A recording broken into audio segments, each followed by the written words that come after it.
Man qala inna Muhammadan qad mata. Siapa yang mengatakan Muhammad mati, akan aku pancung kepalanya, kata Umar. Siapa yang berani mengatakan Muhammad mati, akan aku pancung kepalanya, kata Umar. Apa yang kita lakukan untuk agamanya ini? Apa yang sudah kita buat? Orang-orang kaya, tolonglah agama Allah ini. Kalian dirikan MDA, tolong fakir miskin. Air mata tidak cukup untuk menolong agama Rasulullah SAW. Rabbi shrah li sadri wa yassir li amri wahlul 'uqdatam min lisani yafqahu qawli. Biasanya Nabi Shallallahu Alaihi Wasallam i'tikaf 10 hari saja di bulan suci Ramadan. Tapi ada yang aneh tahun itu. Tahun itu dia i'tikaf selama 20 hari 20 malam. Dia tidak keluar dari Masjid Nabawi. Ada yang aneh, karena yang biasanya 10 hari 10 malam. Kalau kita salat di Masjid Nabawi tepat di mihrab, maka di samping mihrab sebelah kiri ada satu tiang bernama Ustuwanatus Sarir. Sampai hari ini masih tertulis Ustuwanatus Sarir. Ustuwana artinya tiang, Sarir tempat tidur. Karena di bawah tiang itu diletakkan tempat tidur Nabi Muhammad sallallahu alaihi wasallam. Disitulah Nabi i'tikaf. Di samping Ustuwanatus Sarir ada namanya Ustuwanatul Haris. Tiang Haris artinya penjaga. Disitulah tegaknya penjaga Nabi, yaitu Sayyidina Ali ibni Abi Talib radhiyallahu anhu. Di Ustuwanatus Sarir itulah sahabat melihat ketika Nabi terjaga dari tidurnya, bangkit dari berbaringnya, nampak berbekas di pundaknya, yaitu bekas anyaman pelepah korma yang dijadikan sebagai alasnya. Lalu sahabat ingin membelikannya kasur yang empuk, firash, permadani yang lembut. Tapi Nabi mengatakan, itu tak layak bagiku. Biarlah aku berada di atas anyaman pelepah korma ini saja. Berbekas di pundak kulit yang lembut baginda Muhammad sallallahu alaihi wasallam. Betapa malunya kita yang melekatkan tubuh ini di atas kain yang lembut. Di bawah kain lembut itu ada kasur yang tebal. Di bawah kasur yang tebal itu ada lagi alas yang tinggi. Lalu kemudian kita meminta kepada Allah, wa adkhilnal jannata ma'al abrar. Masukkan kami ke dalam surga bersama orang-orang baik, bersama Nabi Muhammad sallallahu alaihi wasallam. Sementara dia berbekas pundaknya karena beralaskan alas yang keras, pelepah korma yang dianyam, yang menjadi alas pundaknya yang lembut. Begitulah kehidupan dia. 20 hari 20 malam dia beriktikaf, tidak keluar sama sekali dari Masjid Nabawi. Ma baina baiti wa mimbari, antara rumahku dan mimbarku raudhatun min riyadil jannah, salah satu dari taman-taman surga. Selesai bulan Ramadan, masuk bulan Syawal. Selesai bulan Syawal, masuk Zulqa'dah. Selesai Zulqa'dah, masuk Zulhijjah. Di bulan Zulhijjah beliau melaksanakan haji yang sebelumnya sudah difardukan, tapi barulah dilaksanakan haji tahun itu, disebut dengan haji wada. Wada, selamat tinggal, karena memang setelah itu Nabi meninggal dunia. Maka pada haji wada itu dia pergi ke tanah suci Makkah Al-Mukarramah. Ada yang unik, ada yang aneh. Biasanya beliau berkurban kambing, dia potong 1 ekor untuk keluarganya. Hadza li Muhammad, wa untuk keluarga Muhammad. Kemudian dia potong lagi, hadza li ummati Muhammad, ini aku potong untuk umat Muhammad sallallahu alaihi wasallam. Tapi pada saat tahun itu di Mina, beliau tidak menyembelih 2 ekor, tapi beliau menyembelih dengan tangannya sendiri 63 ekor unta. Tepat pada angka 63 dia berhenti, dan dilanjutkan oleh Sayyidina Ali sebanyak 37 ekor, maka lengkaplah 100 ekor. Tidak ada satupun sahabat yang terpikir ada signal, ada tanda sesuatu tentang mengapa berhenti di angka 63 setelah meninggal dunia 2 bulan sesudah itu, karena saat itu bulan Zulhijjah, Muharram, Safar, Rabiul Awal, 2 bulan lebih setelah itu barulah semuanya faham mengapa berhenti pada angka 63. Ternyata Nabi tidak ingin satupun tahun hidupnya itu kosong daripada berkurban. Tahun pertama dia potong, tahun kedua sampai 63, lalu kemudian setelah itu barulah dilanjutkan pemotongan onta itu oleh Sayyidina Ali karramallahu wajhah radhiyallahu anhu. Apa makna di balik itu? Bahwa Nabi tidak ingin ada 1 tahun pun kosong dari kurban. Nabi ingin ada penyembelihan kurban di setiap umur, di setiap usia, di setiap waktu yang dilewati ada penyembelihan kurban. Lagi-lagi ada yang aneh, tidak seperti sebelumnya. Sebelumnya hanya 2 ekor kambing, tapi saat itu dia potong langsung 63, dilengkapkan 37 menjadi 100 ekor. Lalu kemudian sallallahu alaihi wasallam kembali ke kota Al-Madinah Al-Munawwarah, masuk bulan Muharram, masuk bulan Safar, masuk bulan Rabiul Awal. Lalu kemudian beberapa hari menjelang meninggal, Nabi berziarah ke makam Baqi yang ada di samping Masjid Nabawi sebelah kiri menghadap ke arah kiblat. Pulang dari Baqi, beliau merasakan sakit kepala yang amat sangat keras. Itu dia adukan kepada Sayyidatuna Aisyah Ummul Mukminin radhiyallahu anha. Beliau juga mengadukan bagaimana masih terasa sakit, sisa-sisa tertelan racun yang diberikan seorang perempuan Yahudi dulu beberapa tahun yang lalu, 3 tahun yang lalu, tepatnya di tahun ke-7 ketika orang Khaybar mengundang dia di perkampungan Yahudi Khaybar. Di Madinah ada Yahudi Bani Nadir, ada Yahudi Bani Quraidah, ada Yahudi Bani Qainuqa, ada Yahudi Khaybar. Lalu mereka mengundang Nabi ke Khaybar. Mereka tanya, makanan apa yang paling disukai Nabi? Nabi menjawab, makanan yang paling disukai Nabi adalah kaki kambing bagian depan. Lalu mereka sajikan kaki kambing bagian depan itu, karena itu makanan kesukaan Nabi.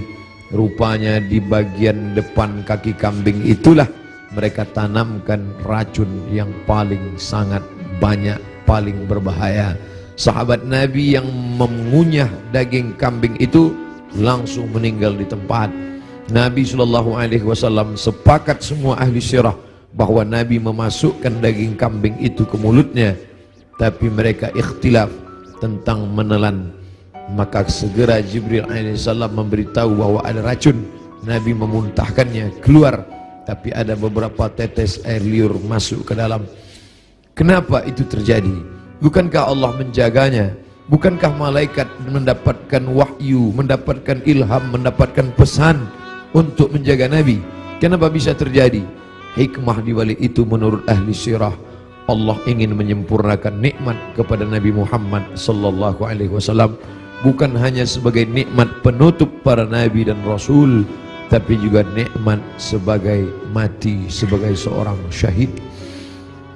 Dia sudah cukup penutup nabi dan rasul, tapi Allah lengkap, tak ingin hanya sebagai penutup nabi rasul, dia juga meninggal sebagai seorang syahid karena meninggal akibat racun yang tertelan di Khaybar. Aku masih merasakan sisa-sisa racun itu, wahai Aisyah. Lalu kemudian Nabi SAW sempat mengalami kehilangan kesadaran. Lalu sahabat mengambilkan air yang disimpan di dalam khirbah kulit kambing yang dijahit, sampai tidak keluar air dari kulit kambing itu karena ketat jahitannya. Lalu kemudian disiramkan ke wajah Nabi Muhammad sallallahu alaihi wasallam. Ketika air itu disiramkan ke wajah Nabi, Nabi pun tersadar. Dan saat Nabi tersadar, apa yang dia inginkan? Biasanya orang kalau sudah pingsan, dia inginkan makanan, dia inginkan kenikmatan, dia inginkan sesuatu, tapi Nabi SAW menginginkan solat berjamaah, dibawa ke Masjid Nabawi. Tapi saat itu keadaannya lemah, kakinya terseret, dia dipapah oleh sahabat Nabi, oleh Sayyidina Ali radhiyallahu an bersama Fadl ibnu Abbas. Satu di sebelah kiri, satu di sebelah kanan. Mereka memegang tangan Nabi, kedua tangan Nabi di pundak Ali dan Fadl. Kedua ini adalah saudara, seperti saudara kandung. Nabi anak tunggal sendirian, dia tidak punya saudara kandung, tapi ayahnya punya saudara kandung. Ayah Nabi bernama Abdullah, Abdullah punya saudara bernama Abbas, Abbas punya anak laki-laki, itulah dia Fadl bin Abbas. Abdullah punya saudara kandung bernama Abu Talib, Abu Talib punya anak laki-laki bernama Ali. Ayah mereka adik-beradik kandung, Abdullah, Abbas, Abu Talib. Abu Talib punya anak Ali, Abdullah punya anak Muhammad, Abbas punya anak Fadl. Ketiga anak laki-laki ini bersaudara kandung, satu nasab dengan datuk mereka Abdul Muttalib. Abdul Muttalib anak Hashim, Hashim anak Abdi Manaf, Abdi Manaf anak Qusay, keturunan Kilab Lu'ay Fihir, cucu cicit daripada Ismail, anak kandung Ibrahim alaihissalam. Maka pada saat itu saudara yang seperti kandung ini memapah Nabi, membawa ke Masjid Nabawi. Nabi tetap tidak meninggalkan solat berjamaah. Sampai pada akhirnya beliau tidak lagi sanggup mampu untuk membimbing solat berjamaah, maka beliau minta Sayyidina Abu Bakr As-Siddiq radhiyallahu an untuk membimbing solat berjamaah. Itulah muncul ijtihad sahabat, mengapa yang menjadi khalifah setelah Nabi itu Abu Bakar, kenapa bukan Umar? Karena ada signal seperti semacam pemberitahuan secara rahasia bahwa setelah Nabi meninggal, kepemimpinan akan jatuh pada Abu Bakar Siddiq. Karena imamah ada dua, imamatun sughra, imam kecil, imam salat, imamatun kubra, imam besar, pemimpin negeri. Kalau sudah imam kecil, pemimpin salat, menunjukkan tanda itu juga menjadi imam besar, imam pemimpin negeri.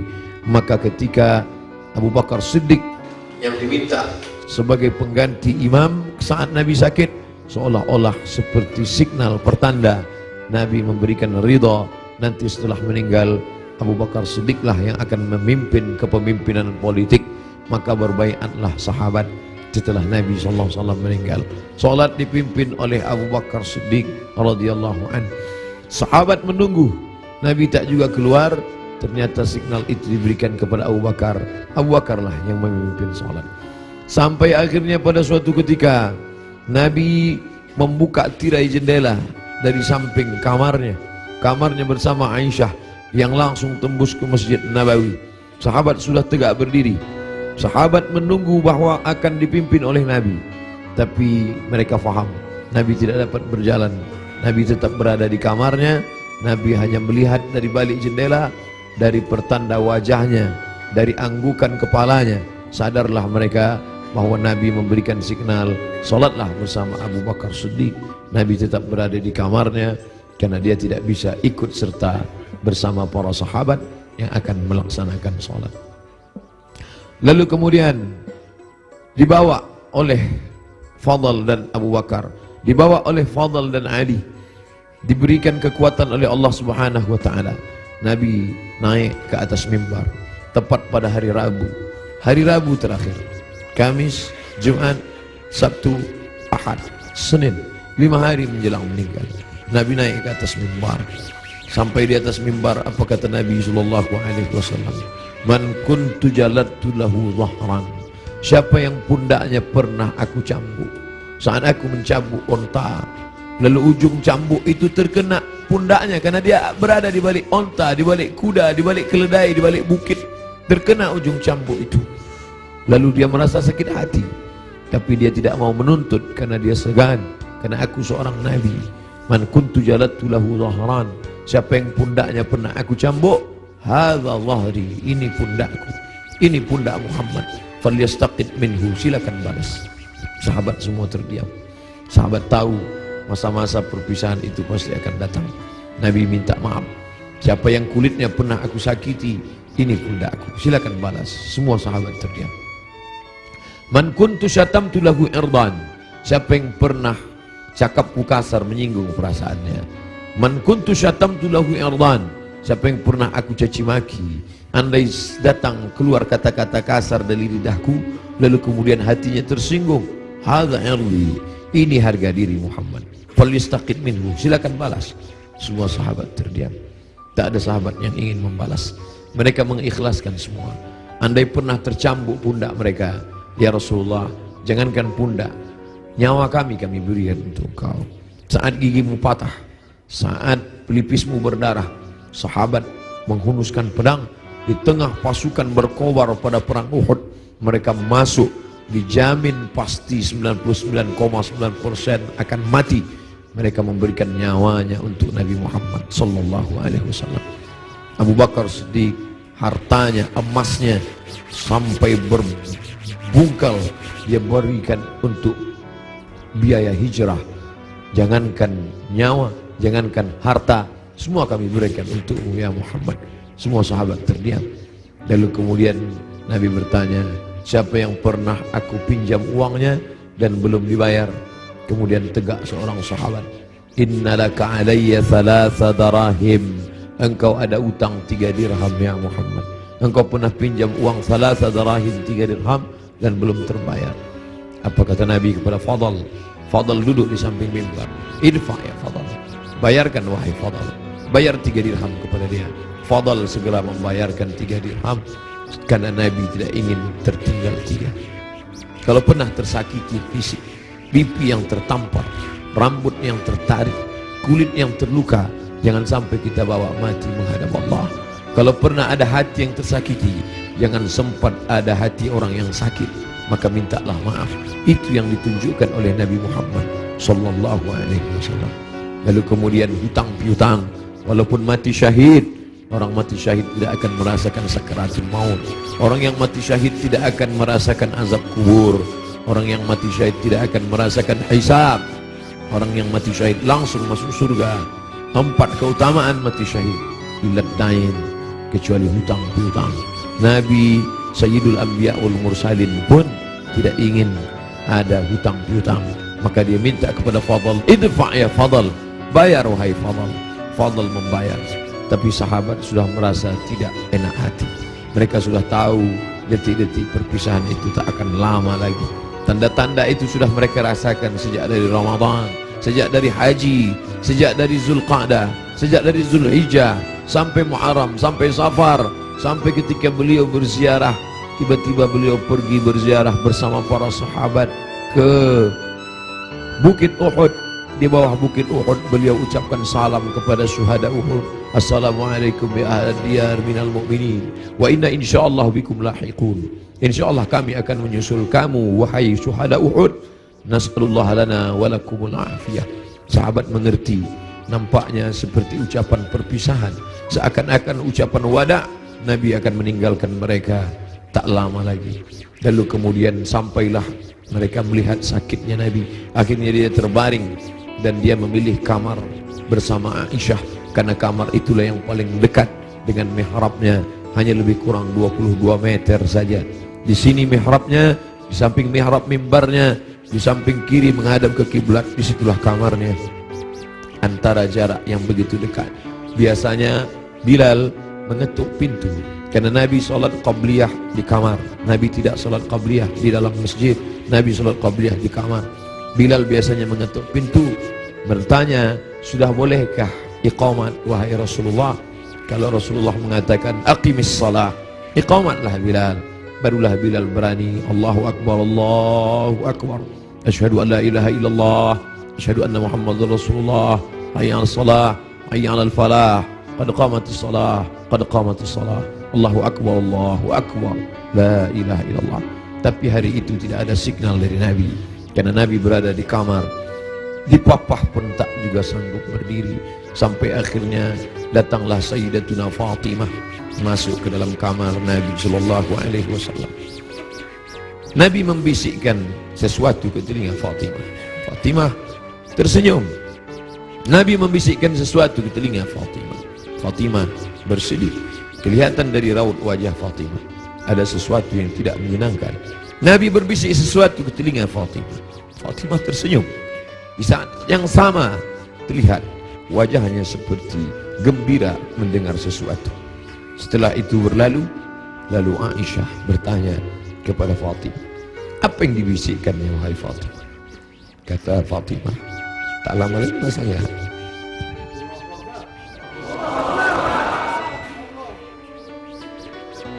Tak lama lagi masanya aku akan menghadap Allah SWT. Inilah masa-masa terakhir. Aku akan bersama dengan kalian. Kenapa Fatimah tersenyum? Karena Nabi berbisik, engkau adalah orang pertama yang akan menyusul di antara keluarga. Engkau adalah orang pertama yang akan bersama dengan engkau. Engkau adalah orang pertama yang akan menyusul aku dari keluargaku. Ucapan Nabi itu benar. Tidak ada yang lebih daripada itu. Bahwa setelah Nabi SAW meninggal 6 bulan lamanya, tak lama, hanya 6 bulan saja setelah itu, Sayyidatuna Fatimah menyusul Nabi Muhammad SAW.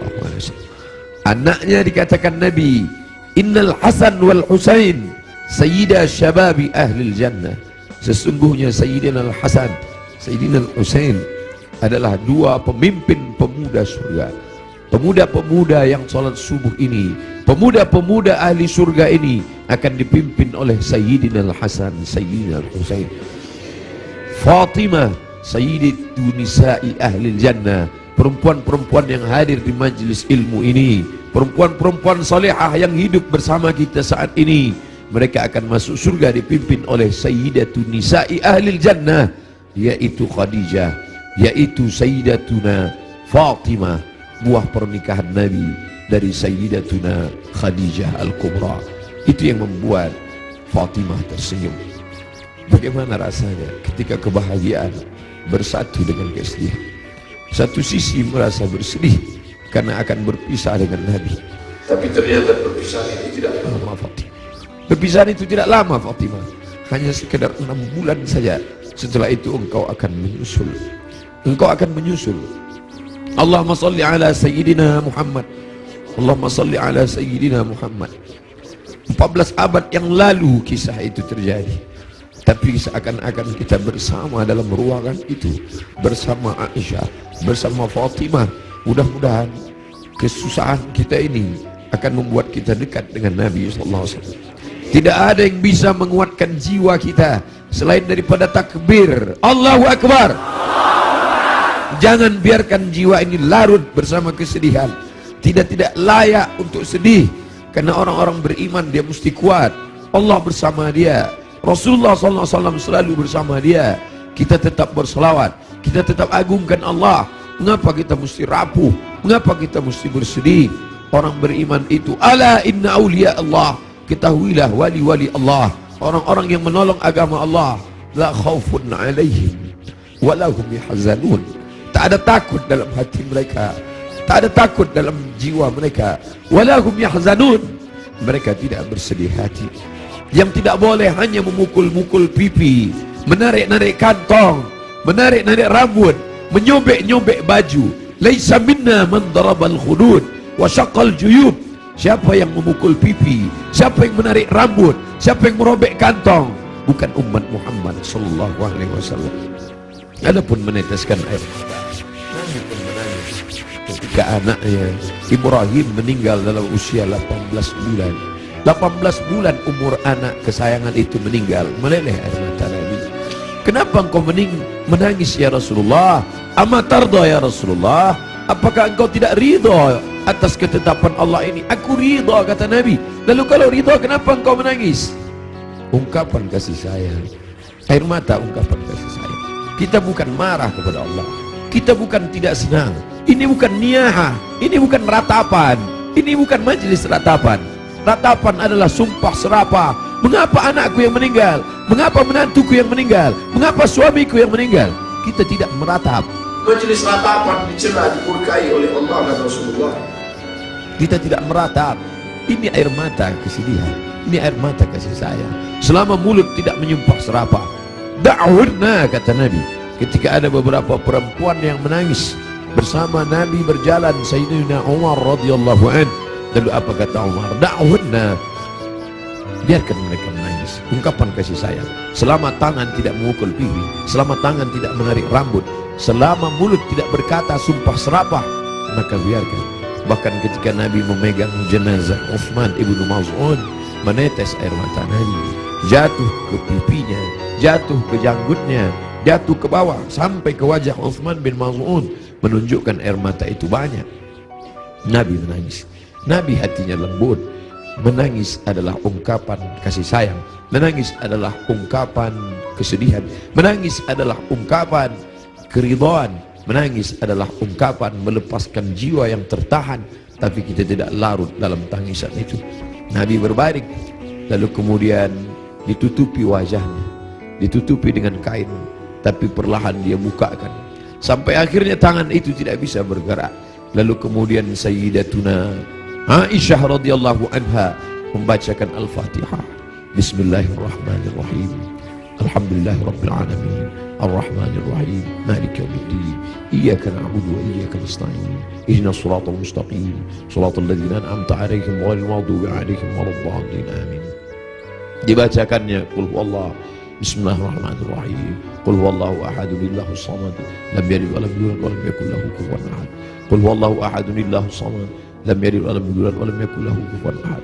Qul huwallahu ahad, Allahus samad, lam yalid wa lam yulad wa lam yakul lahu kufuwan ahad. Dibacakannya qul a'udzu bil falaq, qul a'udzu bil falaq, min syarri ma khalaq, wa min syarri ghasiqin idza waqab, wa min syarri naffatsati fil 'uqad, wa min syarri hasidin idza hasad. Dibacakannya qul a'udzu bin nas, malikin nas, ilahin nas, min syarri wasil khannas, alladzi yuhsu fi sudurin nas, minal jinnati wan nas. Lalu telapak tangan Nabi ditiupkan, ayat-ayat yang sudah dibacakannya itu yang penuh berkah ditiupkannya ke telapak tangan Nabi. Padahal mestinya kita yang membacakan, kita tiupkan ke telapak tangan kita, lalu kita usapkan ke wajah orang yang sakit. Tapi Sayyidatuna Aisyah tidak ingin melangkahi. Ada tangan yang lebih berkah daripada tangannya, ada tangan yang lebih mulia daripada tangannya. Itulah tangan Sayyidul Ahlil Jannah, Sayyidina wa Maulana Muhammad sallallahu alaihi wasallam. Ditiupkan ke telapak tangannya, lalu diusapkan ke wajah Nabi Muhammad sallallahu alaihi wasallam. Aisyah melihat di wajah Nabi seperti menginginkan sesuatu. Sebagai seorang istri yang menemani Nabi dalam suka dan duka, dalam senang dan tawa, maka Nabi mengerti bahasa, Aisyah mengerti bahasa yang diperlihatkan oleh Nabi sallallahu alaihi wasallam. Lalu kemudian Aisyah faham bahwa Nabi menginginkan siwak. Nabi suka kepada siwak. Laula an asyqa ala ummati, kalau tidak memberatkan bagi umatku, la amartuhum bisiwak, pasti aku perintahkan mereka bersiwak inda kulli shalah, dalam setiap salat. Lalu kemudian Aisyah mengambil siwak, lalu merobek ujung kulit siwak dan mengunyahkannya agar ujung siwak itu keluar serabutnya. Lalu kemudian diberikan, diletakkan ke bibir Nabi sallallahu alaihi wasallam. Air liur terakhir yang bersatu dengan mulut Nabi sallallahu alaihi wasallam adalah air liur yang digigitkan oleh Sayyidatuna Aisyah ke ujung siwak, lalu diberikan. Tampak senyum di wajah Nabi sallallahu alaihi wasallam. Makin lemah. Hari Senin, saat yang amat sangat menyedihkan, Nabi makin lemah. Nabi berkata, apa kata Nabi sallallahu alaihi wasallam?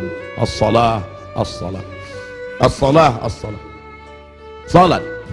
Wa ma malakat aymanukum, dan budak hamba sahaya. As-salah, simbol tentang hubungan hablum minallah. Jangan pernah putus. Jangan pernah putus salat. Jangan tinggalkan salat. Jangan tinggalkan masjid. Pesan Nabi itu, kita tidak hanya sekedar larut meneteskan air mata, tapi juga kita menjalankan sunnah Rasulullah sallallahu alaihi wasallam. Beginilah ramainya umat Muhammad sallallahu alaihi wasallam. Wahai Abdul Samad, mereka datang bukan karena engkau. Wahai pengurus masjid, mereka datang bukan karena engkau. Mereka datang karena ingin melaksanakan pesan terakhir Nabi, as-salah, as-salah, as-salah, salat. Wa ma malakat aymanukum, hamba sahaya, orang yang paling lemah, rendah levelnya, budak hamba sahaya. Nabi tidak mengatakan jaga ibumu, karena kalian pasti menjaga ibu kalian. Jaga ayahmu, karena kalian pasti menjaga Allah kalian. Jaga istrimu, karena kalian menjaga. Tapi ada orang yang paling lemah, paling rendah, budak hamba sahaya. Jangan kalian sia-siakan. Jangan kalian hardik. Jangan kalian susahkan mereka. Jangan kalian buat mereka seperti kuli. Jangan buat mereka. Nabi mengajarkan membebaskan budak hamba sahaya. Akhirnya hari ini tidak ada lagi perbudakan, tidak lagi hamba sahaya, tapi pembantu-pembantu kalian. Jangan kalian makan gajinya. Jangan kalian makan titik puluh keringatnya. Supir kalian, security kalian, orang yang menggali parit untuk mencari makan, pekerja kalian.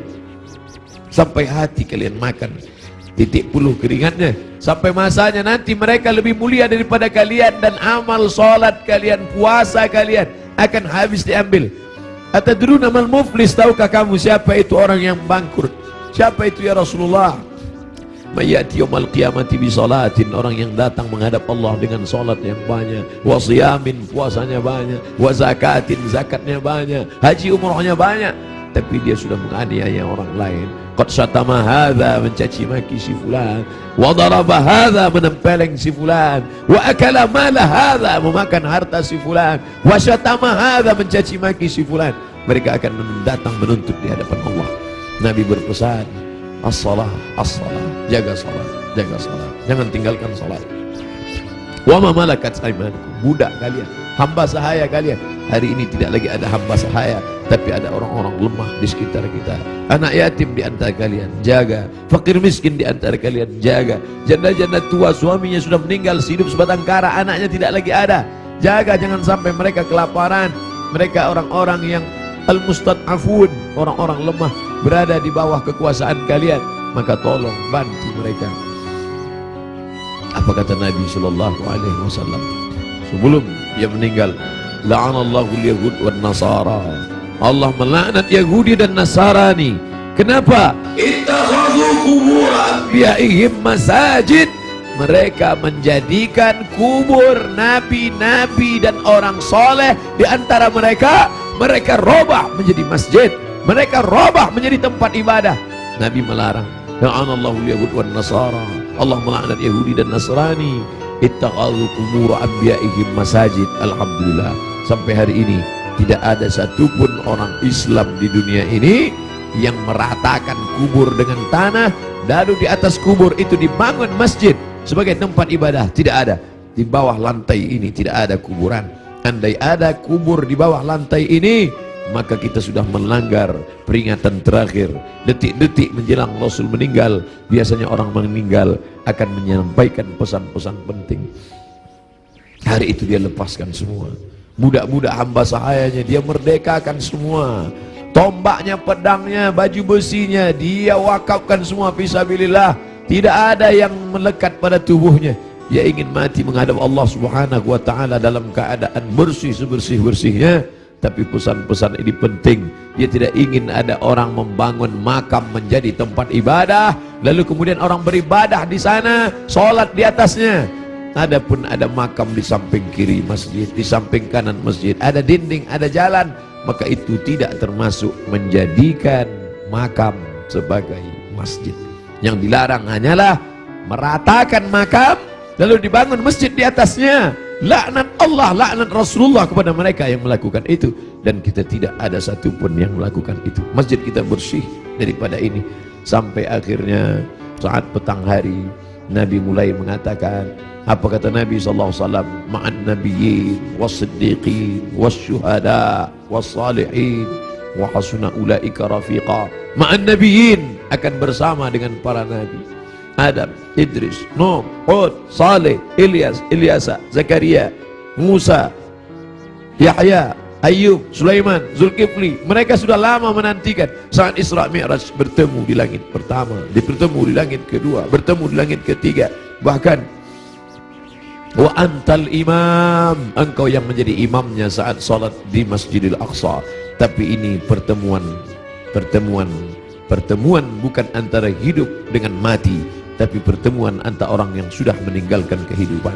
Ma'an nabiyyin, akan bersama dengan para nabi. Was-siddiqin, akan bersama dengan para siddiqin, orang-orang yang benar. Was-syuhada, akan bersama dengan orang yang mati syahid. Was-salihin, akan bersama dengan orang-orang yang soleh. Wa hasuna ulaika rafiqa, mereka itulah sebaik-baik teman. Kalian sahabat-sahabat, kalian adalah orang-orang baik, tapi aku akan bertemu dengan orang yang lebih baik. Siapa dia? Para nabi, was-siddiqin, wasyuhada, was-salihin. Puncaknya kalimat panjang itu tak lagi keluar dari mulut Nabi, tapi mengatakan Allahumma birrafiqil a'la, akan bersama dengan Allah yang maha tinggi. Tidak ada lagi. Tadi bersama sahabat, bersama istri, bersama anak, bersama Sayyidatuna Fatimah, bersama Sayyidatuna Aisyah, tapi hari ini sudah lebih tinggi lagi, bersama para nabi, bersama siddiqin, bersama syuhada, bersama salihin. Tapi setelah itu hanya tinggal satu, Allahumma birrafiqil a'la, bersama Allah Subhanahu wa taala. Nampak perlahan roh itu keluar dari jasad Nabi SAW di kamar yang agung dan mulia, di tempat yang mulia. Antara kamar itu dan mimbar, ma baina baiti wa mimbari raudhatun min riyadil jannah. Meninggallah Nabi Muhammad sallallahu alaihi wasallam. Inna lillahi wa inna ilaihi raji'un. Sampai berita itu kepada sahabat, ada sahabat yang tak tahan, mangkat tersedak sampai ke kerongkongan. Tapi berita itu sampai kepada Sayyidina Umar bin Khattab. Umar orang yang amat sangat hebat.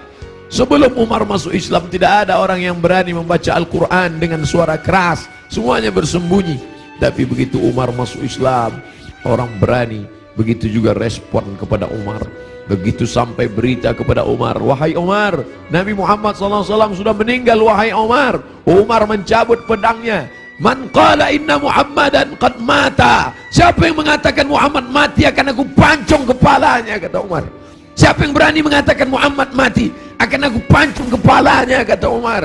Saat itu datang Abu Bakar Siddiq.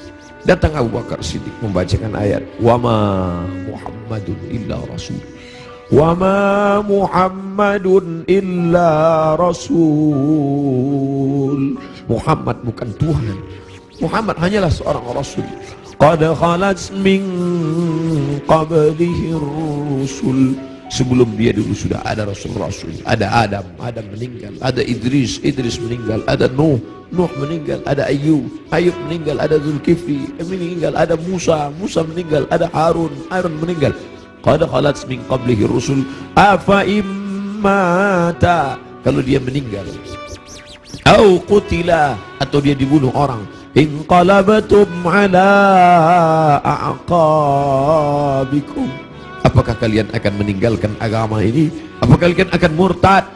Begitu mendengar ayat itu, padahal Umar bin Khattab hafal Quran, padahal Umar bin Khattab termasuk 40 sahabat kutabul wahyi, penulis wahyu. Tidak hafalkah dia ayat itu? Dia hafal Quran, dia penulis wahyu. Tapi kenapa ketika pukulan berat itu datang, lupa, hilang ayat itu dari kepalanya? Maka kita pun begitu dalam hidup ini. Kadang ketika pukulan berat itu datang, kita perlu sahabat, kita perlu teman-teman. Saat ini Abdul Somad yang mengingatkan, saat ini Abdul Somad yang membacakan. Tapi sampai masanya pukulan berat itu datang bertubi, Abdul Somad pun lupa. Siapa yang akan mengingatkan dia? Ada sahabat-sahabat, sahabat-sahabat dakwah semua. Abdul Somad bukan guru, Abdul Somad bukan imam, Abdul Somad bukan syekh, Abdul Somad bukan habib. Abdul Somad hanyalah seorang sahabat dakwah yang saling mengingatkan, watawasau bil haq, watawasau bis sabr. Hari ini aku yang mengingatkan engkau saudaraku, tapi besok aku boleh lupa, besok aku boleh lalai. Kalian yang akan mengingatkan. Ustaz Somad dulu yang ceramah tentang ini, Ustaz Somad dulu yang kenapa engkau lupa Ustaz? Hari ini subuh ini yang penuh berkah, Allah mubarik li ummati fi bukuriha. Ya Allah berkahi umatku ini pada waktu pagi, pada waktu subuh. Lalu kemudian berita itu sampai kepada Umar. Umar tak dapat menguasai jiwanya. Ternyata cinta mengalahkan ayat, ternyata cinta mengalahkan semuanya. Tapi ada orang tua yang santun membuat pedang itu terjatuh. Bagaimana dengan sahabat yang lain? Bilal tidak sanggup tinggal di kota Al-Madinah Al-Munawwarah. Bagaimana mungkin dia bisa sanggup tinggal di sana? Setiap subuh dia akan mengetuk pintu itu. Dan mulai besok Selasa, kalau dia ketuk pintu itu tidak ada lagi yang keluar. Bagaimana mungkin dia sanggup tinggal di sana? Dia tinggalkan kota Madinah.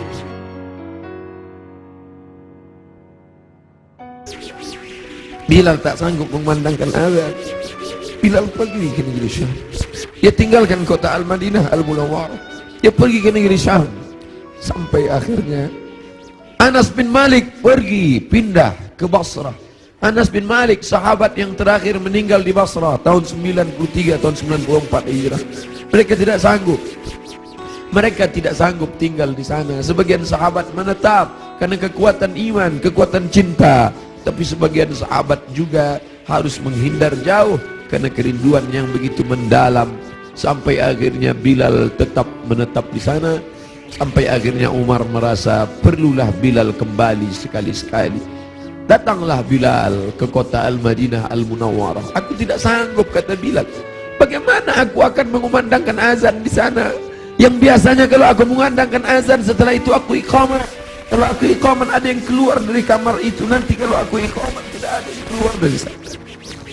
Tidak sanggup aku. Sampai akhirnya datang Sayyidina Al-Hasan, Sayyidina Al-Husain. Bilal tidak sanggup menolak. Ini yang meminta adalah cucu Nabi Muhammad sallallahu alaihi wasallam. Datanglah Bilal. Datanglah Bilal ke kota Al-Madinah. Kami tahu cintamu kepada Nabi luar biasa. Kami tahu engkau bersama dengan Nabi sallallahu alaihi wasallam. Kami tahu bahwa engkau amat sangat kagum besar cintamu. Tapi datanglah. Bilal tak sanggup menolak. Yang akan dia temui ini bukan orang biasa, tapi cucu yang mengalir darahnya dalam darah mereka. Maka dia datang. Hari itu Bilal datang ke kota Al-Madinah. Bilal mengumandangkan azan subuh. Terdengar suara Bilal, Allahu Akbar, Allahu Akbar. Sahabat mendengar suara yang tak pernah mereka dengar. Itu suara orang yang dulu ketika azan berkumandang pasti Nabi akan keluar. Kalau begitu Nabi hidup lagi, kata mereka. Itu dulu suara, dulu sudah lama kami tak mendengar suara itu. Berarti dia sekarang sedang berada di Madinah. Berarti dia sedang datang sekarang. Kami ingin mendengarnya. Kami ingin ramai sahabat Nabi datang berbondong-bondong. Ramai mereka datang ke Masjid Nabawi karena mereka yakin dan percaya kalau suara itu keluar Nabi pasti akan datang. Tapi ternyata tidak. Ketika Bilal mengumandangkan azan, mereka hanya berjumpa dengan Bilal. Mereka hanya berjumpa dengan Sayyidina Husain, cucu Nabi Muhammad sallallahu alaihi wasallam. Kita tak pernah bersedih. Kita tak pernah bersedih. Kita hanya mengucapkan setiap hari Assalamu alayka ayyuhan nabiyyu wa rahmatullahi wa barakatuh. Nanti kalian akan minum dari telaga ini. Nabi naik ke atas mimbar, aku lihat ada telaga, kata Nabi. Ada telaga Haud dan kalian akan minum di sini. Siapa yang minum dari sana ya Rasulullah? Ikhwani, ikhwani, saudaraku akan minum dari sana. Kamikah itu ya Rasulullah? Enggak. Antum ashabi, kalian sahabatku. Kalian sahabatku. Kalian sahabatku. Yang akan minum nanti di sini ikhwani. Siapa itu ya Rasulullah? Amanu bi wa lam yarawni. Mereka beriman kepadaku padahal tak pernah melihat aku. Mudah-mudahan kita termasuk di sana.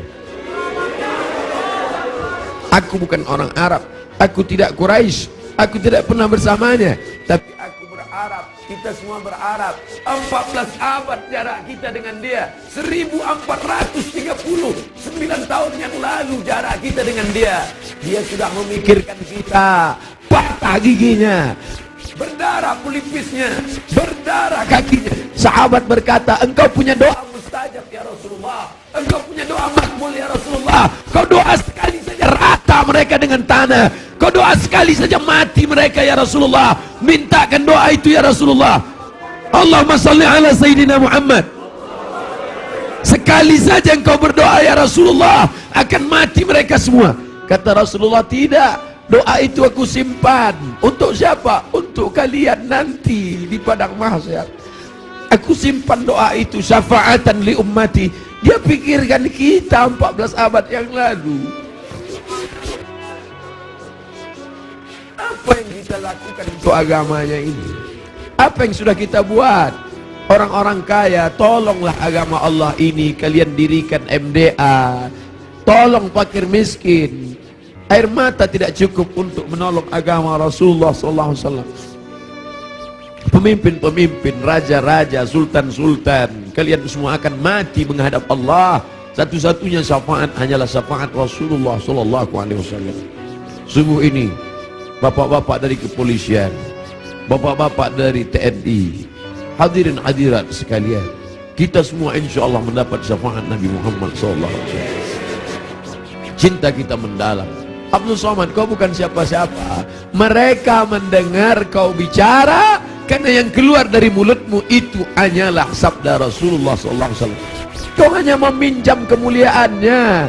0,001% yang dipinjamkannya ke mulutmu. Kau hanya cerita tentang dia. Mereka sayang kepadamu karena dia. Allahumma salli ala Sayyidina Muhammad.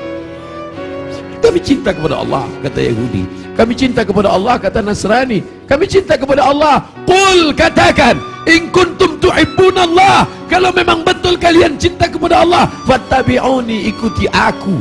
Tidak ada yang diterima di akhirat kecuali orang yang mengikuti Muhammad. Asyhadu an la ilaha illallah wa asyhadu anna Muhammadan Rasulullah. Kerinduan kita kepada dia. Mereka dulu mencium wajahnya, mereka dulu mencium tapak tangannya. Apa kata Anas bin Malik, orang yang paling beruntung itu? Khadimtun Nabi 10 sinin, aku melayani dia 10 tahun lamanya. Sendalnya aku bawakan, air wuduknya aku siapkan, aku berjalan di belakangnya, aku cium tapak tangannya, lebih harus dari sutra, lebih harum, atyabu min rihil miski, lebih harum dari semerbak kasturi. Kami tidak seberuntung engkau Anas bin Malik, tapi kami ingin ikut bersamanya dan kami ingin minum di telaga itu bersama Rasulullah sallallahu alaihi wasallam. Siapa yang minum di telaga ini la yadma'u fiha abadan, tidak akan haus untuk selamanya. Selamatkan anak-anak cucu kami ya Allah, jangan sampai beralih akidah kepada yang lain. Kerinduan kita kepadanya hanya dapat kita lakukan dengan 1, dengan 2, dengan 3. Tolong agamanya, tolong agamanya, dan kita perbanyak selawat. Asal datang rindu dalam hati selawat. Allahumma salli ala Sayyidina Muhammad wa ala ali Sayyidina Muhammad. Tapi dia juga masih punya keturunan-keturunan.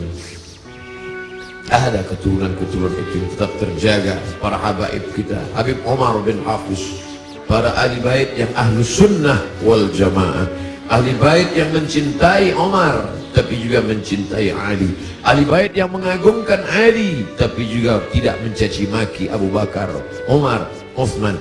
Karena ada juga yang mencaci maki Abu Bakar, Omar, Uthman. Ikutlah ahli bait, ikutlah keturunan Rasulullah sallallahu alaihi wasallam yang tidak membeda-bedakan antara sahabat. Mereka tetap berkata Abu Bakar Siddiq radhiyallahu an, Umar ibn Khattab radhiyallahu an. Para habaib, Habib Ahmad Al-Kaf, Habib Jindan, Habib Zaid ibn Sumaid, para habaib yang tak mungkin saya sebutkan satu persatu. An asila ila qarabati Rasulillah sallallahu alaihi wasallam, menyambung hubungan dengan para habaib keturunan Rasulullah. Ahabbu ilayya, lebih aku cintai min an asila ila qarabati, daripada menyambung hubungan dengan kerabatku sendiri. Motivasi itulah yang membuat al-fakir yang hina datang menjumpai Habib Rizik Syihab, mencium tangannya, memeluknya, karena dia salah satu dari bagian keturunan Rasulullah sallallahu alaihi wasallam yang berpegang teguh kepada ahlu sunnah wal jamaah. Kita muliakan mereka bukan hanya sekedar darahnya mengalir dalam darah mereka, darah Nabi ada dalam darah mereka, tapi juga karena mereka memperjuangkan syariat datuk mereka. Kita ikut bersama mereka. Yang kita inginkan adalah kita semua bersama, anak, istri, keturunan, cucu, cicit, sahabat, kerabat, jamaah, bersama dengan Nabi Muhammad sallallahu alaihi wasallam. Ala hadhihi niyyah wa kulli niyatin salihah. Al-Fatihah. A'udzu billahi minasy syaithanir rajim. Bismillahirrahmanirrahim. Alhamdulillahi rabbil alamin. Ar-Rahmanir Rahim. Maliki yaumiddin. Iyyaka na'budu wa iyyaka nasta'in. Ihdinas siratal mustaqim. Siratal ladzina an'amta 'alaihim ghairil maghdubi 'alaihim waladdallin. Amin. Alhamdulillah rabbil alamin. Wassalatu wassalamu ala ashrafil anbiya'i wal mursalin Sayyidina wa maulana Muhammad wa ala alihi wa sahbihi ajma'in.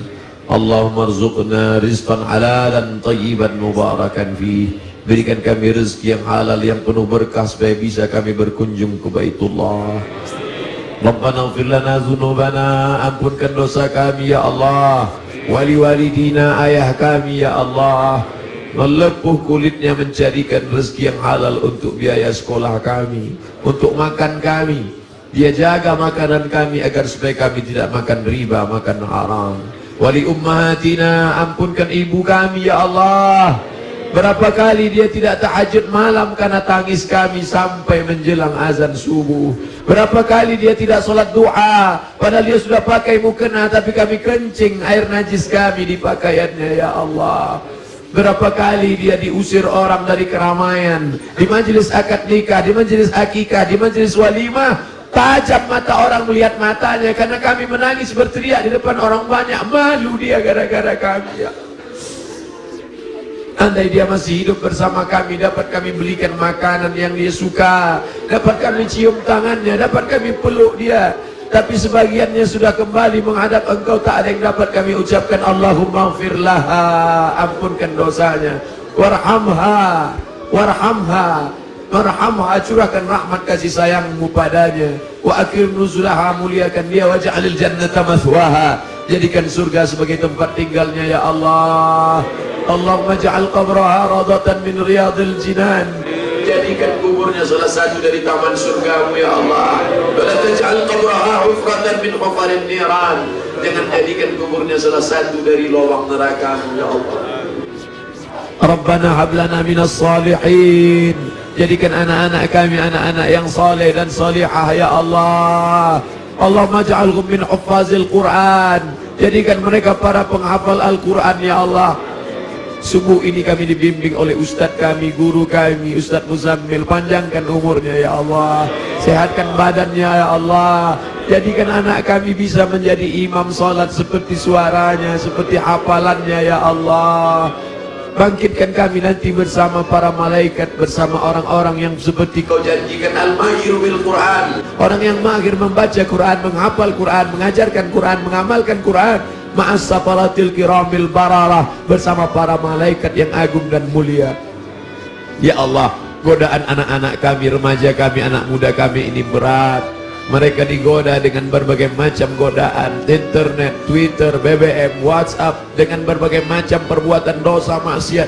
Jaga mereka dari zina ya Allah, jaga mereka dari narkoba ya Allah, jaga mereka dari LGBT ya Allah, selamatkan mereka dari perbuatan keji dan mungkar ya Allah. Allahumma dafa'an al-ghala wal waba wal fahsya wal riba wal zina wal munkar. Tidak ada yang dapat melakukan itu kecuali pemimpin-pemimpin yang saleh. Allahumma arzuqna imaman adila, berikan kami pemimpin-pemimpin yang saleh ya Allah. Allahumma ansur ulata umurina, pemimpin-pemimpin kami lembutkan hati mereka supaya mereka menolong agamamu ya Allah. Wafiqna wafiqhum lima tuhibbu wa tarda, berikan taufikmu pada kami, pada mereka, agar kami dapat dibimbing dalam jalan yang benar ya Allah. Rabbana hab lana min azwajina wa dzurriyyatina, jadikan pasangan hidup kami, anak cucu keturunan kami, qurrata a'yun, orang-orang yang sejuk dipandang mata dan menenangkan hati kami ya Allah.